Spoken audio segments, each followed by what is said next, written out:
میرے آقا نبی اکرم صلی اللہ علیہ وسلم کا فرمان عالی شان ہے، حضرت عبداللہ ابن عمر فرماتے ہیں کہ رسول اللہ صلی اللہ علیہ وسلم نے فرمایا، اوئے میری طرف دیکھو بھائی، سارے دیکھو، یا معاشر المہاجرین خمس اذا ابتلیتم بہن واعوذ باللہ من ان تدرکوہن لم تظہر الفاحشۃ فی قوم قط حتی یعلنوا بها الا فشا فیہم الطاعون ولا اوجاع التی لم تکن مضت فی اسلافہم الذین مضوا۔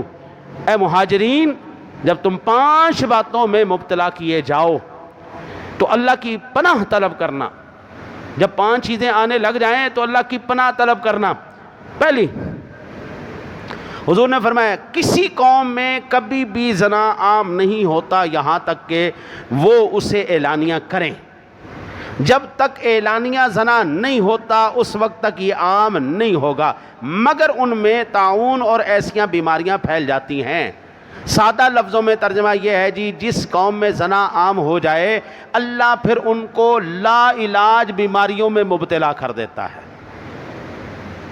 زنا عام ہو گیا، کس شہر میں، کس ملک میں، کس خطے میں؟ کوئی بتا سکتا ہے؟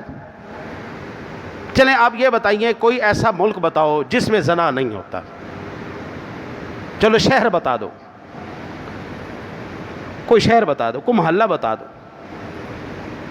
جس میں زنا نہیں ہوتا۔ اس کا مطلب ہے یہ عالمی بیماری ہمیں پڑ گئی۔ اور اللہ کے حبیب نے کیا کہا تھا، جب عالمی سطح پر تم اس بلا میں پڑو گے، ابھی آپ سارے جانتے ہیں میڈیا پہ کیا خبر چل رہی ہے، نام کا کون ہے؟ مفتی، اور کیا معاملات چل رہے ہیں سارے جانتے ہیں۔ اچھا جی، پھر اس کے بعد میرے آقا نبی اکرم صلی اللہ علیہ وسلم نے فرمایا وہ اللہ تعالیٰ اس قوم کو ایسی بیماریوں میں مبتلا کر دے گا کہ تکن لم تکن مضت فی اسلافہم الذین مضوا، اس میں پہلے جو ہمارے بزرگ گزر گئے ان میں اس بیماری کا نام بھی نہیں ملے گا۔ یہ سوئنگ،